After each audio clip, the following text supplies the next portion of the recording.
আসসালামু আলাইকুম।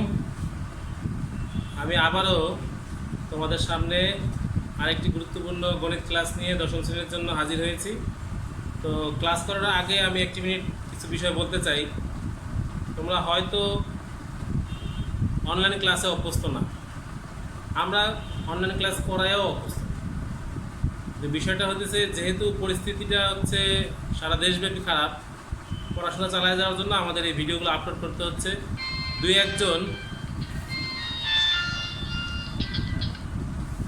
একজন গার্জিয়ান বা শিক্ষার্থীরা বলতেছে এত বেশি ভিডিও আপলোড করলে কখন দেখবো কখন পড়বো।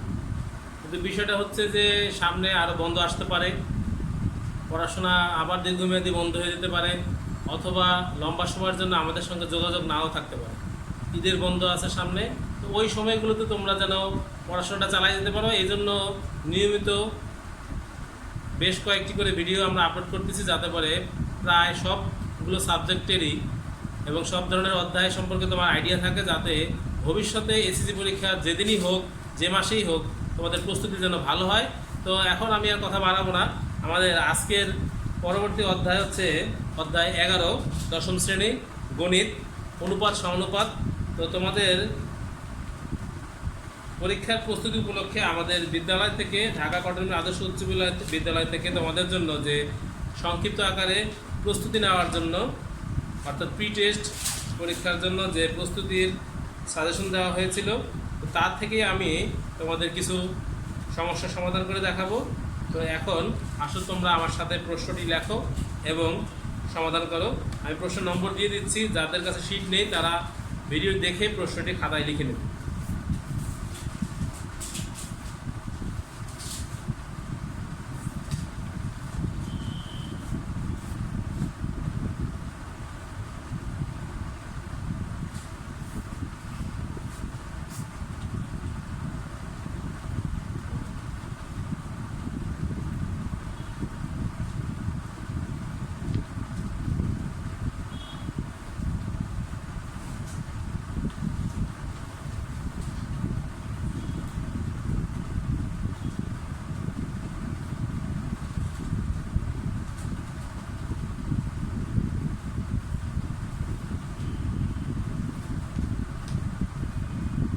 তোমাদের শীটের 14 নম্বর প্রশ্ন।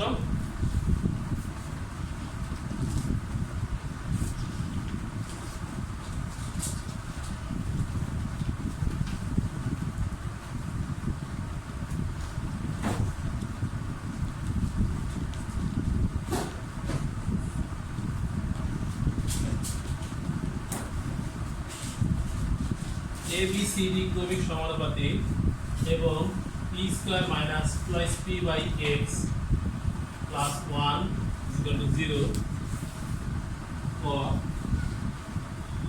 দুটি সংখ্যার অনুপাত 5:7 এবং এদের লসাগু 280, সংখ্যা দুইটির লসাগু কত? ক, প্রমাণ করো যে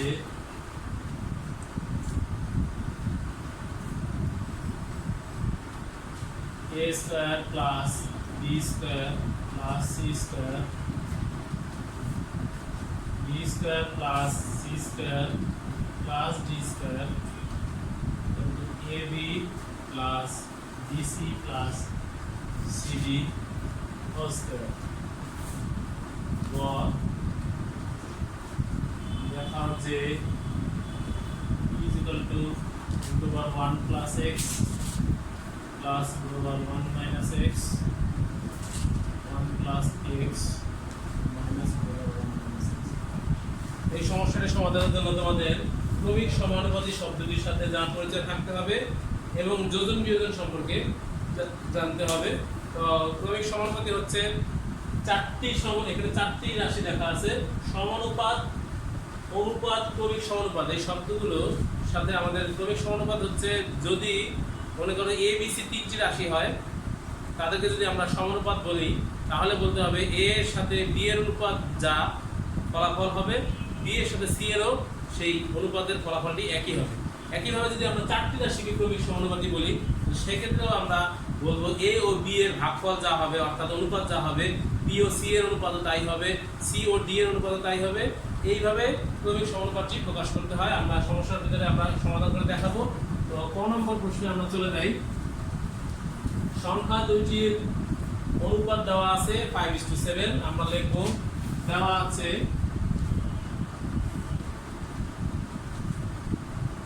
দুটি সংখ্যার অনুপাত 5:7। সর্বদাই মনে রাখবে বীজগণিত হোক, ত্রিকোণমিতি হোক, পরিমিতি হোক, যেখানেই অনুপাত দেওয়া থাকবে সেই অনুপাতকে উঠানোর জন্য আমাদের একটি অজানা রাশি অনুপাতের সাথে ধরতে হয়, অর্থাৎ x ধরতে হয়। আমরা প্রথম সংখ্যা ধরব 5x, একইভাবে দ্বিতীয় সংখ্যা হবে 7x। তাহলে ধরি, তো ছোটবেলায় করেছো লসাগু ও গসাগু। লসাগু হচ্ছে লঘিষ্ঠ সাধারণ গুণিতক, গসাগু হচ্ছে গরিষ্ঠ সাধারণ গুণনীয়ক। অর্থাৎ সহজ ভাষায় লসাগু হচ্ছে মিল অমিল সবাই, আর গসাগু হচ্ছে যে রাশিটা মিলবে শুধু সেটা। এখন এখানে যদি আমরা লসাগু ও গসাগু নির্ণয় করি, এদের লসাগু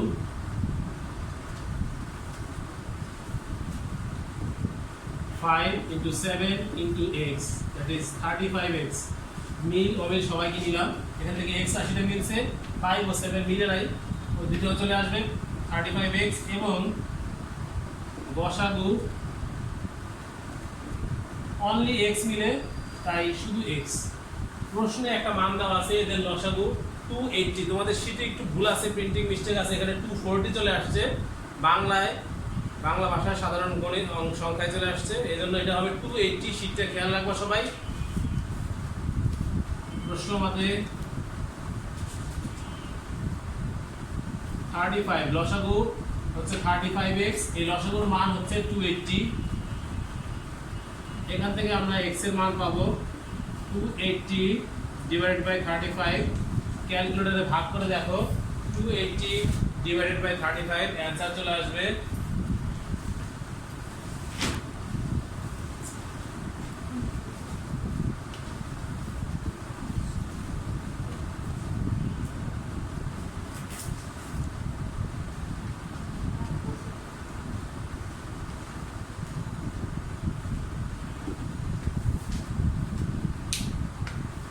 এখন আমরা চলে যাব দ্বিতীয় অংশে, ক নম্বর প্রশ্নে।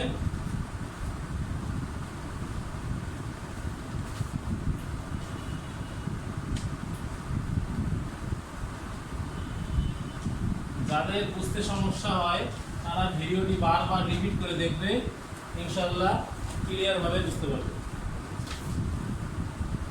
খ নম্বর প্রশ্ন, উদ্দীপকে লেখা আছে a b c d চারটি ক্রমিক সমানুপাতি রাশি। আমরা লিখব a, b, c, d চারটি ক্রমিক সমানুপাতি রাশি।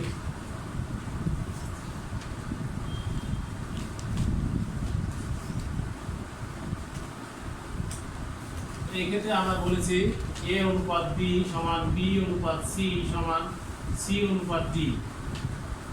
এখন আমরা ধরে নেব যে এদেরকে আমরা যে কোনো একটা অজানা রাশির সাথে আমরা তুলনা করব, পাশে লিখব ধরি। আমাদের হিসাবের সুবিধার জন্য আমরা লিখব ধরি। এই সবগুলো অনুপাতের মান কে। এখন লক্ষ্য করো, অত্যন্ত গুরুত্বপূর্ণ এই জায়গাটি। এখন আমরা লিখব a / b সমান b / c। অনুপাত শব্দের অর্থ হচ্ছে ভাগ, আমরা ভাগ করে দিচ্ছি c / d = k। এখান থেকে আমরা কয়েকটি পার্টে ভাগ করতে পারি, যে a/b সমান k, b/c সমান k, c/d সমান k। পিছন থেকে শুরু করব, বা c সমান dk, আর গুণ হলে c সমান dk।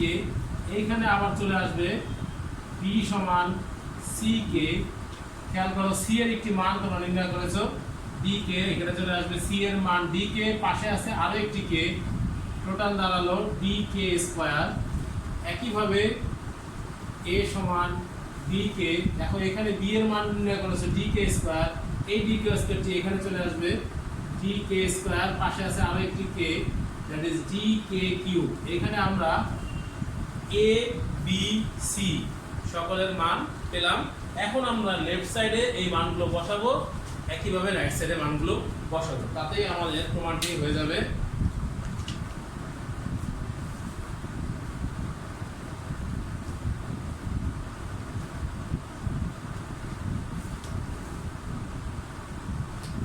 Left side A square plus B square plus, লিখবে তোমরা সবাই C square B square plus C square plus D square. এখানে যদি আমরা মানগুলো বসাই, ভালো করে খেয়াল করো, মানগুলো যদি বসাই, এর মান বসাবো, এর মান আমরা পেয়েছিলাম ডি কে কিউব, তার মাথায় আছে আবার একটা স্কয়ার। বি এর মান পেয়েছিলাম ডি কে স্কয়ার, তার মাথায় আবার একটি স্কয়ার আছে। সি এর মান পেয়েছিলাম ডি কে, তার মাথায় এই স্কয়ারটি হবে। একটা অংশের মান বসানো হলো, ঠিক একইভাবে পরের অংশের মানটিও পাশে বসাবো।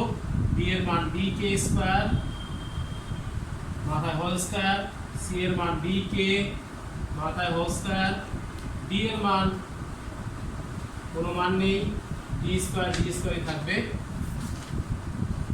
এখন আমরা গুণ করে দেব D square K to the power 6, তার 3 দুগুণে পাওয়ারটা 6 হয়ে যাবে।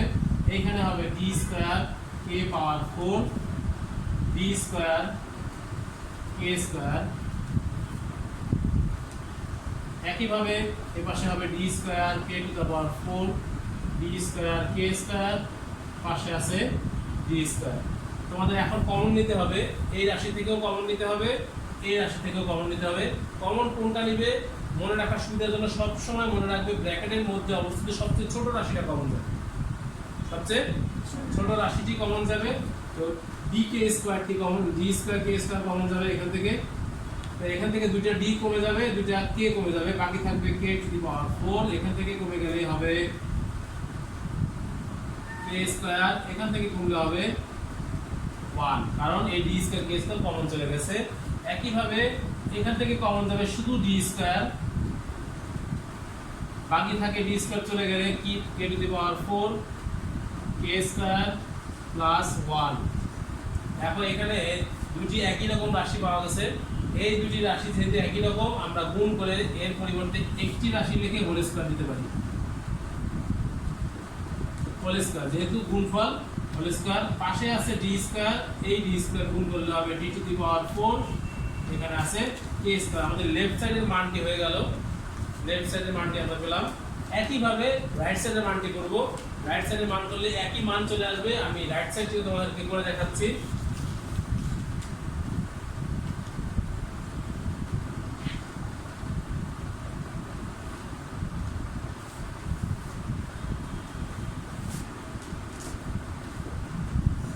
AB plus BC plus CD whole square, এর মান DK কিউব, B এর মান DK স্কয়ার, C এর মান B এর মান DK স্কয়ার, C এর মান DK, একইভাবে C এর মান DK ইনটু D, কারণ D এর কোনো মান নেই, হোল স্কয়ার। এখন খেয়াল করো, এইখান থেকে আমরা গুণ করব ভিতরে, d হচ্ছে 2 জন d স্কয়ার, k হচ্ছে 3 আর 2 5টি, k to the power 5, d square k cube, d square k whole square. আমরা কমন নেব এখান থেকেও, ভালো করে খেয়াল করো কি বলেছিলাম, সবচেয়ে ছোট রাশিটা কমন যাবে, তাহলে এখানে কমন যাচ্ছে d স্কয়ার k। ভালো করে খেয়াল করো, d স্কয়ার k যদি সরায় দেই, সবার থেকে একটা d স্কয়ার একটা k চলে যাবে, কি বাকি থাকে d স্কয়ার এবং k টু দি পাওয়ার 4 থেকে যদি একটা k চলে যায়, পাঁচটা থেকে একটা চলে গেলে চারটা থাকে, এখানে পাঁচটি আছে, একটা চলে গেল, চারটি থাকে। এইখানে একইভাবে k স্কয়ার থাকে, এখানে শুধু 1 থাকে। এখন তোমাদের ইম্পর্টেন্ট বিষয় হচ্ছে এইখানে যে হোল স্কয়ারটা ছিল কমন নেওয়ার পরে যে রাশিটা তুমি ব্র্যাকেট থেকে বাইর করে দিবে সেই স্কয়ারটা তার মাথাতেও চলে আসবে। তার মানে এই স্কয়ারটি তোমরা খেয়াল রাখবে, এই স্কয়ারটি চলে আসবে, এই স্কয়ারটি এখানেও চলে আসবে। তো স্কয়ার করলে হয় d two the power 4 k square k to the power 4 k square plus 1। আমাদের লেফট সাইডের অ্যানসারটিও দেখো এইটি ছিল। আমরা এখন লিখতে পারি লেফট সাইড সমান রাইট সাইড, শর্ট বা প্রমাণিত, প্রমাণ করতে বলে প্রমাণিত। আমাদের খ নম্বরের সমাধানটি হয়ে গেছে। গ নম্বরে আমরা চলে যাব। এই প্রশ্নটি বইতে দেওয়া আছে p এর মান প্রমাণ করতে বলছিল এইটা, কিন্তু এইখানে বিপরীত করা আছে। প্রশ্নটাই দেওয়া আছে, প্রমাণের লাইনটা দেওয়া আছে, আর প্রমাণ করতে বলছে প্রশ্নে যেটা আছে। এটা তোমাদের বইতে আছে, তোমাদের মূল বইয়ের উদাহরণে করা আছে, দেওয়া আছে p প্রমাণ করো এটা, কিন্তু এখানে দেওয়া আছে প্রমাণের লাইনটা উপরে, প্রশ্নটাই নিচে। তো আমরা বিপরীত অঙ্কটা করব কিভাবে দেখাচ্ছি তোমাদেরকে। তোমরা অবশ্যই 11.1 অধ্যায়ের উদাহরণগুলো বেশি বেশি প্র্যাকটিস করবে, এই কারণে যে প্রত্যেকটি অঙ্ক, উদাহরণের প্রত্যেকটি অঙ্ক 11.1 এর জন্য জরুরি, সর্বাধিক জরুরি অঙ্ক। এই 11টি অঙ্ক পারলে এই অধ্যায়ের জন্য তেমন কোনো সমস্যা আর শিক্ষার্থীরা ফেস করবে না। ভালো মতো খেয়াল করো, দেওয়া আছে, দেখবো আমরা ওইটা উদ্দীপক থেকে।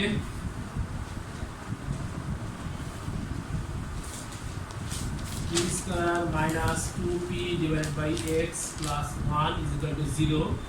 খুব সুন্দর করে খেয়াল করবে, এখানে p স্কয়ার এবং প্লাস 1 থাকবে, 2p বাই x চলে যাবে রাইট সাইডে। তারপর এই 2p টা উপরে ছিল, এখান থেকে এই রাশির নিচে ভাগ হিসেবে নিয়ে আসবো, p square plus 1 divided by 2p। ওই পাশে থাকবে খালি অবস্থায় উপরে 1, নিচে হচ্ছে x। এখন আমরা যোজন বিয়োজন করব। আমি প্রথমে বলেছিলাম যোজন বিয়োজন সম্পর্কে ধারণা থাকতে হবে। যোজন বিয়োজন কি? উপরের রাশির সাথে নিচের রাশিটি একবার যোগ, উপরের রাশি থেকে নিচের রাশিটি একবার বিয়োগ। এখানে যোজন করেছি, নিচে বিয়োজন করেছি। যোজন হলো 1 প্লাস x, বিয়োজন হলো 1 মাইনাস x। সাইড নোট দিবে যোজন বিয়োজন করে। এইখানে p square plus 1 plus 2b, এই রাশিটিকে আমরা a square plus 2ab plus b square এই পদ্ধতিতে সাজালাম। একইভাবে নিচে যে রাশি ছিল a square minus 2ab plus b square এই পদ্ধতিতে সাজিয়েছি। এইখানে কোনো কাজ নেই, 1 প্লাস x 1 মাইনাস x অবস্থায় থাকবে। এইটা হোল স্কয়ারের সূত্র আকারে হয়েছে a plus b whole square, a minus b whole square, 1 plus x 1 minus x। এরপরে উপরে লিখছি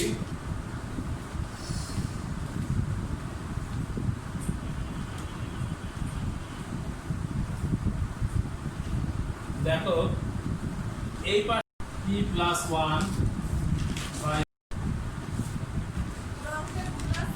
root over 1 plus x over 1 minus x। এখান থেকে স্কয়ার যদি ও পাশে রুট হয়ে চলে গেছে, এখন একবার যোজন বিয়োজন করব। p plus 1 plus p minus 1, p plus 1 minus p। বিয়োজন করার সময় নিচের রাশি দুটো শেষের গুলো অবশ্যই চিহ্ন পরিবর্তন করে, তোমরা জানো। কিন্তু যদি রুট ওভার থাকে শুধুমাত্র মধ্যের চিহ্নটি যোজন ও বিয়োজন অর্থাৎ যোগ ও বিয়োগ চিহ্ন প্রকাশ করবে, অন্য চিহ্নগুলোর পরিবর্তন হবে না। অর্থাৎ রুটের মধ্যে চিহ্ন পরিবর্তন করতে যাবে না। যোজন বিয়োজন করেছো, এখানে তোমরা সাইড নোট দেবে।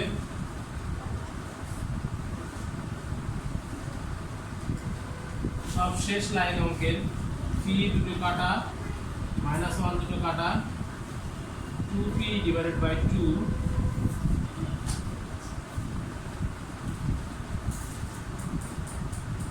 is equal to root over 1 plus x। কোনো কাজ নেই এই পাশে আর, 1 minus x root over 1 plus x minus root over 1 minus x, দুটো কাটা যায়, কাটা যাওয়ার পর সবশেষে পি থাকে। আমাদের প্রমাণটি চলে আসছে।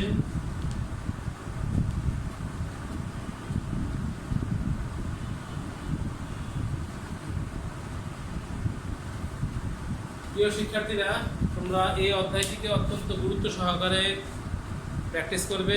এই অধ্যায়ের যে সাজেশন দেওয়া আছে সেইটিও ভালোভাবে প্র্যাকটিস করবে। এই অধ্যায়ের অনুশীলনের অঙ্কের পাশাপাশি উদাহরণগুলো অবশ্যই গুরুত্ব সহকারে প্র্যাকটিস করবে। আমরা এই অধ্যায়ের পরবর্তী আরেকটি ক্লাস নিয়ে তোমাদের সামনে আবারও হাজির হব। সেই পর্যন্ত সবাই ভালো থাকো। আল্লাহ হাফেজ।